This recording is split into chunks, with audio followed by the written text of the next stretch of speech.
You've been involved in a car accident in Florida that was not your fault, and you were not wearing a seatbelt. Do you still have a claim? Hi, I'm Charlie Draper, Senior Litigation Attorney with Draper Law Office.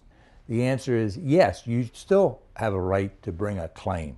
Florida's seatbelt statute makes it unlawful for a driver to drive a vehicle in Florida without wearing a seatbelt.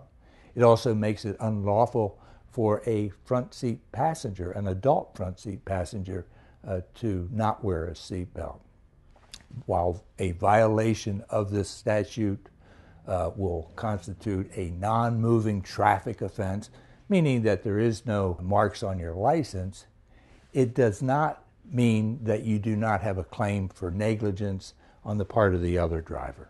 Okay?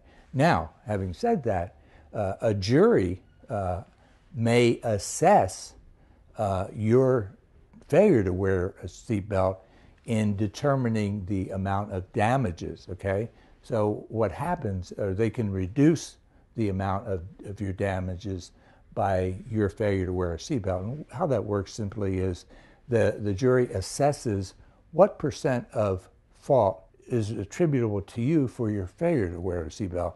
In other words, what injuries could have been prevented by your failure to wear a seatbelt. If you're a front seat passenger, if you kiss the windshield and you've got facial fractures or lacerations, a jury may assess that against you in terms of comparative negligence or comparative fault and reduce the total amount of damages by that percent.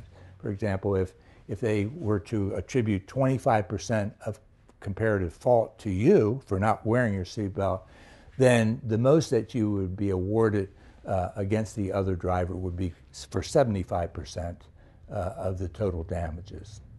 I want to thank you for watching this video. I hope it's been helpful. If you should have any questions, pick up the phone now, give me a call. I'd love to speak with you and see if we can help you. Again, thank you and have a wonderful day.